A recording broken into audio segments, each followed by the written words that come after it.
Friends, colleagues, fellow seekers of truth, imagine a morning like any other. The sun rises, birds chirp, and a sense of calm settles before the day's demands begin. Now, picture a man, distinguished and dedicated, embarking on a journey to uphold the very principles of justice. This is not just any man. This is someone who has committed decades to ensuring fairness for all. He sets out, perhaps reviewing notes, preparing for a significant discussion that will shape the future of his community. He stops for a moment of quiet reflection, a routine pause in a busy life. But on this particular morning, the familiar calm is shattered by an unexpected intrusion. An ordinary stop transforms into something far more profound. A stark reminder that appearances can be deceiving and judgment can be swift and unwarranted. What unfolds next is a testament to resilience, a challenge to deeply ingrained biases, and ultimately a powerful narrative about accountability. This is a story that compels us to look beyond the surface, to question assumptions, and to consider the quiet strength required to stand firm in the face of injustice. Let's get started.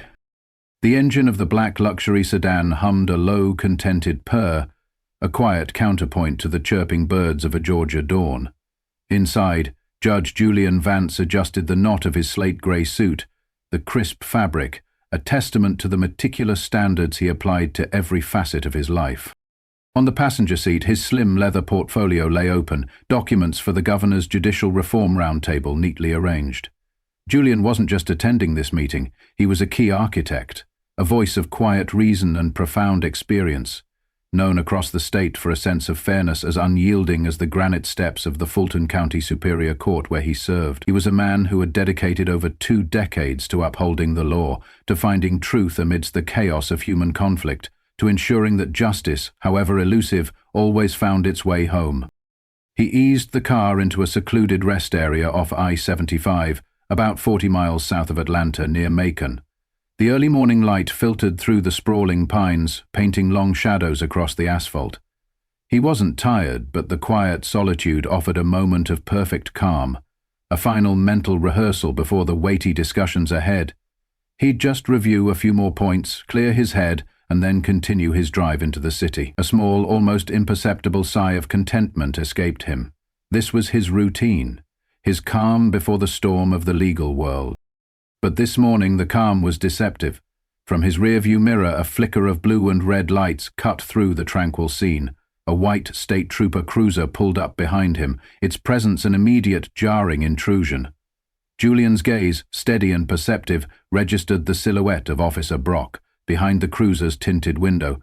From Brock's vantage point, the sight was, apparently, a cause for suspicion. A black man, alone, in a nice car, at a secluded rest stop. The internal narrative forming in the officer's mind was clear, and it had nothing to do with a business meeting. This wasn't about a broken tail light or a rolling stop.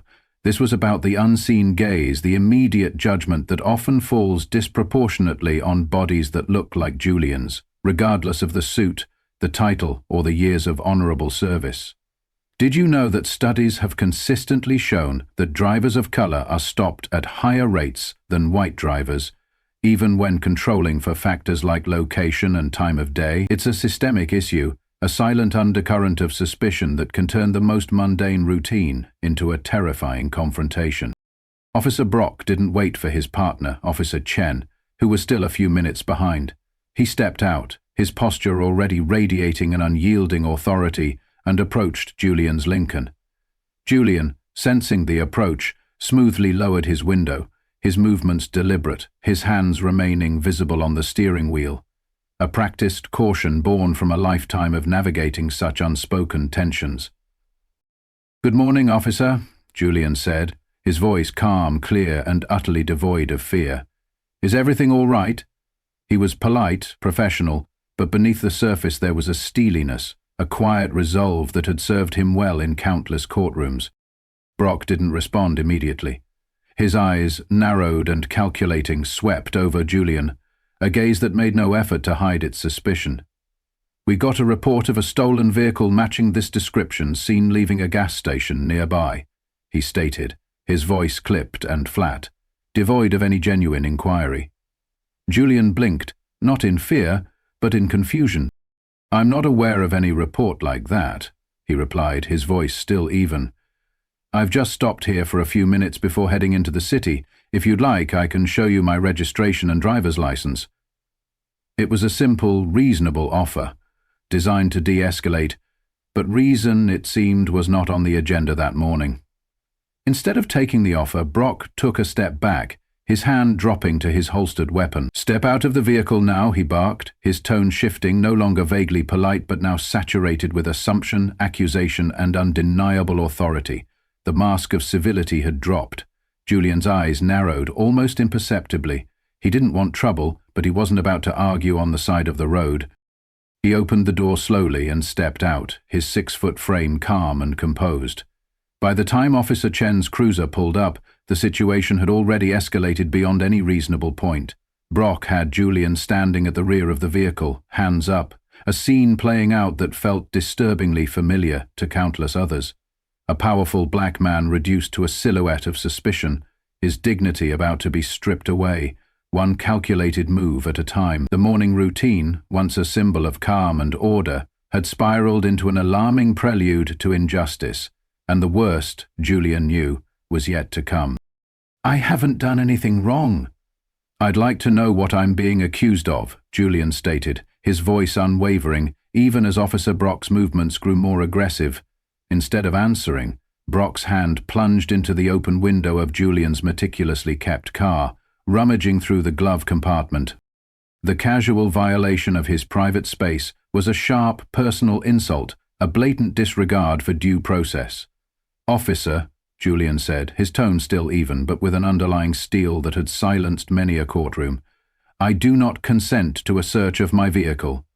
It was a clear, legal assertion of his rights, a phrase he himself had heard hundreds of times from the bench, but Brock merely grunted, pulling out a slim wallet and tossing it onto the hood of the car, then snatching Julian's phone from the center console. "Obstruction!" Brock snapped, twisting Julian's arm with unnecessary force. The sudden, brutal jerk sent a jolt of pain up Julian's shoulder, a sharp contrast to the calm morning air. The cold click of the handcuffs, first on his right wrist, then secured by Officer Chen on his left, echoed with a chilling finality. Julian stood there, cuffed, his suit slightly askew, in front of the stunned, whispered glances of a few travelers who had stopped for coffee and had now become unwilling witnesses. His mind, however, wasn't filled with anger, but with a weary, almost analytical understanding. "You're making a serious mistake," he said, his voice quiet, steady, carrying no threat, only the weight of an undeniable truth. It was a truth he'd seen unfold in countless lives, a truth he now, impossibly, lived. The drive to the precinct, a squat brick building nestled amidst the trees outside Atlanta, was mostly silent. Julian sat in the back of Brock's cruiser, the cups biting into his wrists, his gaze fixed on the passing scenery. He wasn't afraid. Fear was a luxury he couldn't afford, not now. His mind was already working, not panicking, but calculating, planning. He thought of the young men he'd seen in his courtroom, faces filled with fear or false bravado, often caught in a system that seemed designed to ensnare them before they even understood the game. He had always tried to be the voice of reason, the hand of fairness. Now he was one of them. The bitter irony wasn't lost on him. Inside the precinct, the mundane hum of official business was a jarring backdrop to Julian's extraordinary predicament. Keyboards clicked, radios squawked, officers chatted casually.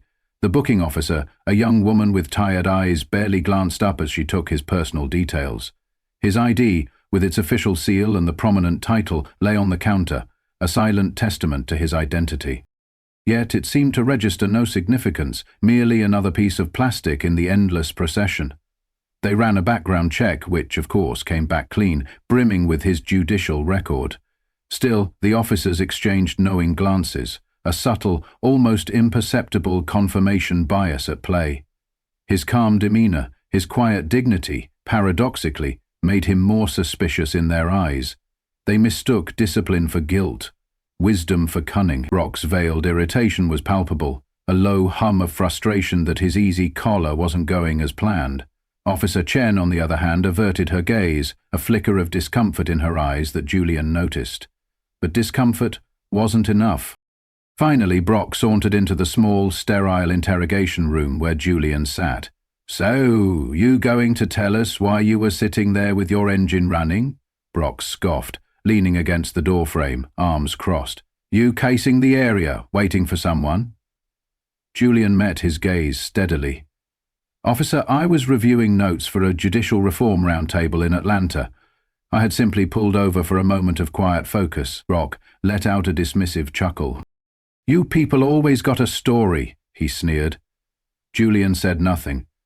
His silence wasn't defiance. It was a conscious refusal to feed the cycle. A deep, weary wisdom born from years on the bench, listening to countless similar stories from young black men who never had a chance to be heard, whose simple truths were always twisted into elaborate lies by those in power. He knew that for countless individuals, a scene like this ended very differently. It ended in a system that swallowed them whole, not because of what they did, but because of who they were perceived to be. Julian the judge now understood, with a chilling clarity, the profound, painful reality of being judged before justice even had a chance to speak. The hours dragged on, each minute a testament to the casual injustice that could derail a life. But as the clock ticked, a subtle shift was about to occur, a small crack in the seemingly impenetrable facade of indifference. The low hum of the precinct persisted, a dull thrum of routine that had for the last 2 hours obscured the glaring anomaly in holding cell 3. Julian had asked 3 times, respectfully, clearly, to contact his office, explaining his urgent meeting in Atlanta. Each request was either brushed off or ignored. Officers moved in and out of rooms, casting fleeting glances at him. Some even smirked. He wasn't dressed like someone off the street. The polished shoes, the tailored slacks, the composed posture. They noticed that, but it seemed to only fuel their curiosity, or perhaps their resentment. Someone had even muttered, "Thinks he's special." He heard it. He didn't flinch. Then, a new presence. The shift supervisor, Sergeant Vivian Carter, emerged from an inner office. Early 50s, graying hair tucked neatly into a bun, and eyes that missed little. Her gaze swept the busy precinct floor, then snagged on Julian. She paused. "How long's he been here?" she asked, her voice cutting through the ambient noise, directing the question to no one in particular. "Almost 2 hours," came an indifferent reply from a nearby desk. "Obstruction and vehicle match." Vivian frowned, a line appearing between her brows. She walked over to Julian, her expression professional but with an underlying sharpness. "Sir, have you been advised of your rights?" she asked. Julian nodded once. "Yes, ma'am, but I've not been permitted to call my office. I've asked multiple times." Vivian looked at him more carefully now. Something about his tone, clear, calm, precise, made her pause. It wasn't the usual panicked bluster or sullen silence she expected from someone held for obstruction. "What's your name again?" she asked. "Julian Vance," he said, his gaze steady, meeting hers. "And I strongly recommend someone checks that name before this mistake gets bigger." Officer Brock, still leaning against the wall nearby, arms crossed, let out a dismissive chuckle. "He's been pulling that important man act since we brought him in," he muttered. Vivian shot him a look that could curdle milk. "That's enough," she said, her voice low and sharp. Then she turned back to Julian. "Let me see what we've got." She walked to the nearest terminal, her fingers flying across the keyboard. It would only take a few minutes, but Julian already knew what she'd find. For now, he sat back, silent once again, waiting for the moment the room would shift. He could feel it coming. Sergeant Vivian Carter stared at the screen. At first, she scanned it casually, expecting to see a clean background, maybe a couple of traffic tickets. But the moment Julian Vance's name loaded in the system, her brows furrowed deeper. A long list of credentials appeared, academic honors, legal appointments, judicial certifications, and then it hit her. Bold and undeniable, Julian L. Vance, presiding judge, Fulton County Superior Court, State of Georgia. Her eyes widened slightly. She double-checked the photo on file. It matched the man sitting quietly in the holding area, the same composed expression. She looked back over her shoulder at him through the glass, then back at the screen again, blinking once as reality sank in. She rose quickly, her boots making soft but sharp taps across the precinct floor. She reached the holding area where Brock was still leaning against the wall, looking smug, and Chen stood nearby trying not to meet Julian's gaze. Vivian didn't say anything at first. She simply opened the door and stepped inside. Julian looked up at her, calm as ever.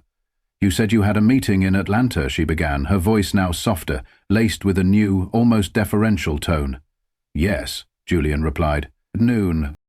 I was invited to join a justice reform roundtable with the governor." Vivian took a breath, then spoke the words that would shatter the precinct's smug complacency. "And you are Judge Julian Vance?" Julian gave a slight nod. "That's correct." There was a pause, heavy with unspoken weight, and then Vivian's voice, clear and laden with genuine remorse, echoed through the room. "Your Honor, I apologize. This should never have happened." Behind her, Brock straightened up, his face pale, his earlier smirk replaced by utter disbelief. "Wait, what do you mean, Your Honor?"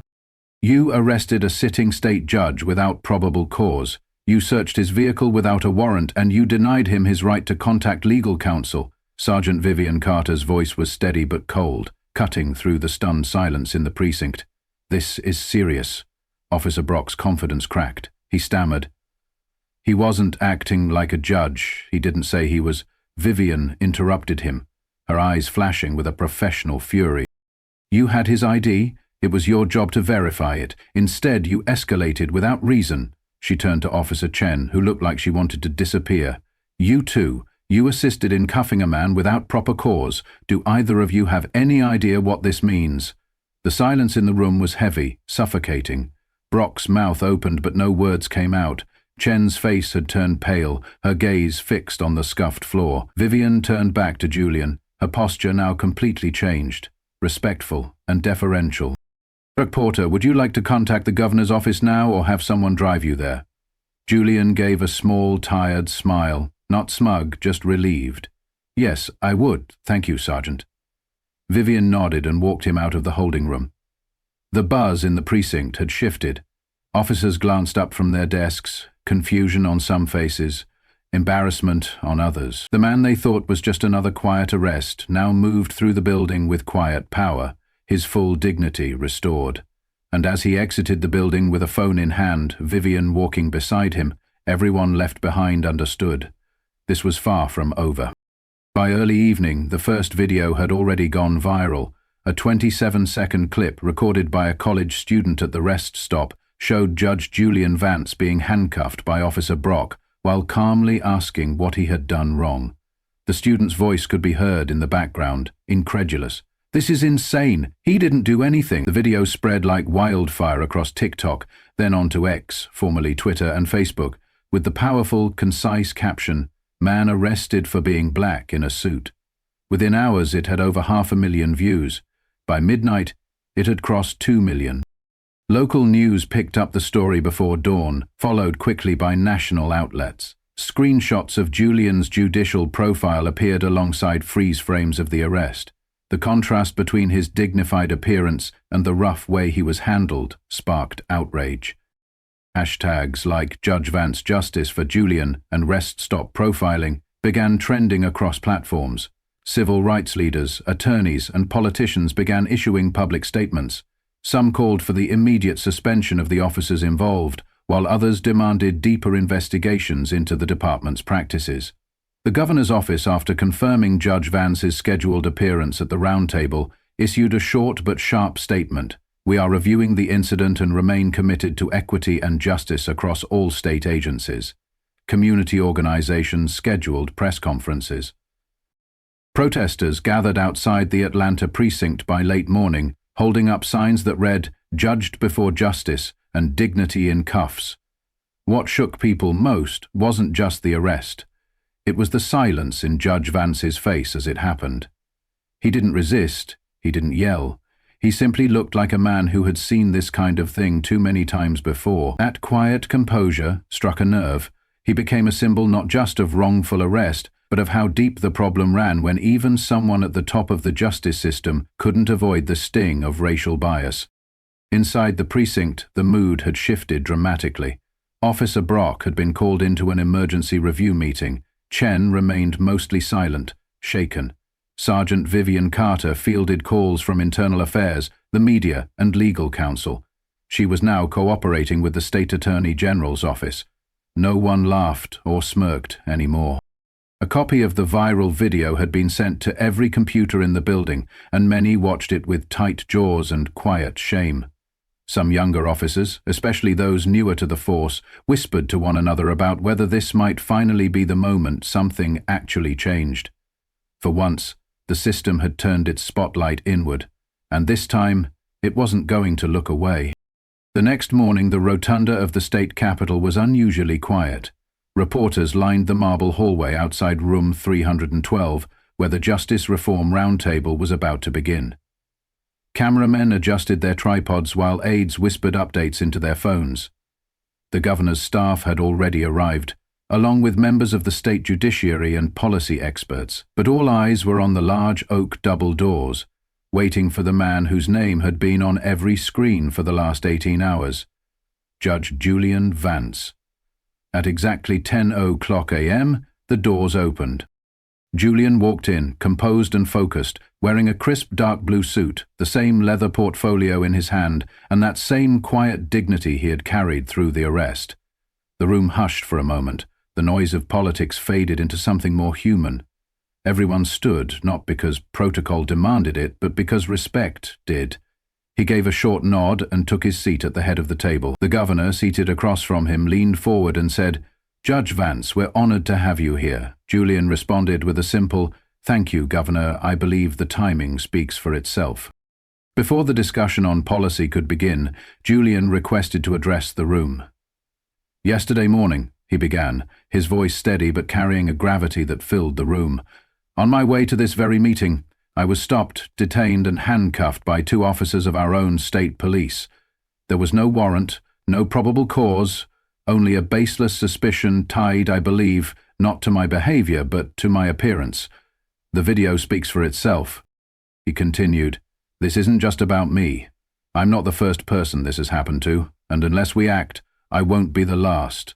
Across the table, several officials nodded quietly. One younger assemblywoman wiped away a tear. Julian continued, "We speak often of trust between law enforcement and the community, but trust cannot exist without accountability, and dignity, especially the dignity of innocent people, cannot be optional." After his remarks, the agenda shifted. What had been planned as a technical discussion about training standards and hiring practices became something far more urgent. Video clips were played, legal experts weighed in, and civil rights leaders were called into the room. Then came the moment no one had expected. An emergency hearing was called to begin the review of misconduct charges against officers Broke and Chen. And Judge Julian Vance himself was appointed to oversee the session as a neutral authority. He hesitated at first, wanting to avoid any perception of personal bias, but after the governor's legal counsel confirmed that no ethical barrier existed, Julian accepted. The weight of the moment was immense, the twist profound. The man who was unjustly judged just hours before would now be the one to preside over the judgment of his accusers. 2 hours later, in the lower chamber, the formal review session was packed. Media, state staff, and a few community members who had managed to gain access filled every seat. The usual bravado that often accompanied police presence was gone. Officer Brock looked pale, his jaw set tight. Officer Chen kept her eyes on the floor, avoiding all gazes. Julian sat at the center of the panel, flanked by 2 other esteemed judges and the state attorney. His voice, calm and clear, resonated through the room as he opened the session. "We are not here to relive public embarrassment. We are here to evaluate conduct and determine whether the actions taken violated both legal standards and human decency." Video evidence was reviewed again, along with detailed reports from witnesses, precise timestamps, and body camera footage that starkly contradicted the officers' written statements. Chen, when pressed, admitted she hadn't reviewed Julian's ID or run his name in their system. Brock tried to argue he followed procedure, but his voice shook under cross-questioning, his explanations crumbling under scrutiny. When asked why he ignored the request for a phone call, he stumbled through an answer about departmental discretion that held no water. Julian remained professional throughout, but his tone never softened. The quiet authority in his voice made it clear. The days of casual abuse and unchecked power were ending, starting now, starting here. The review session ended just after 5:00 p.m. The panel of judges, after hours of evidence, witness accounts and legal review, reached a unanimous decision. Officers Brock and Chen were found to have acted with negligence, violated protocol, and failed to uphold the basic rights of the individual they detained. The ruling recommended both officers be suspended without pay pending a full investigation by the State Attorney General's office. The official wording was clear. The incident reflected a misuse of authority grounded in personal bias and a dangerous lapse in professional judgment. When Julian read the final recommendation aloud, the room was silent. Brock didn't say a word. His mouth was tight, his eyes locked on the table. Chen nodded slowly, as if accepting a truth she had already known deep down. Cameras outside the chamber caught every second of their exit. Protesters who had waited all day quietly stepped aside as the officers were escorted out of the building. There was no cheering, no shouting, just a heavy silence, the kind that lingers after truth has finally been spoken. At a press conference held later that evening, the governor stood at the podium with Julian standing quietly beside him. Today was not about revenge, the governor said. It was about responsibility. Judge Vance demonstrated the restraint and professionalism that every public servant should aspire to, but it should never have been necessary. He went on to announce new legislation being introduced, a mandatory statewide training program focused on de-escalation, racial bias recognition, and legal rights. In addition, the governor proposed forming an independent oversight committee to investigate future complaints against law enforcement across all counties. The press asked Julian if he wished to comment. He stepped up to the podium briefly, his eyes steady. "What happened to me happens to people without a camera watching, without a title behind their name, without someone to speak for them," he began, his voice resonating with a quiet power. "This isn't just my story. It's a symptom of a deeper wound.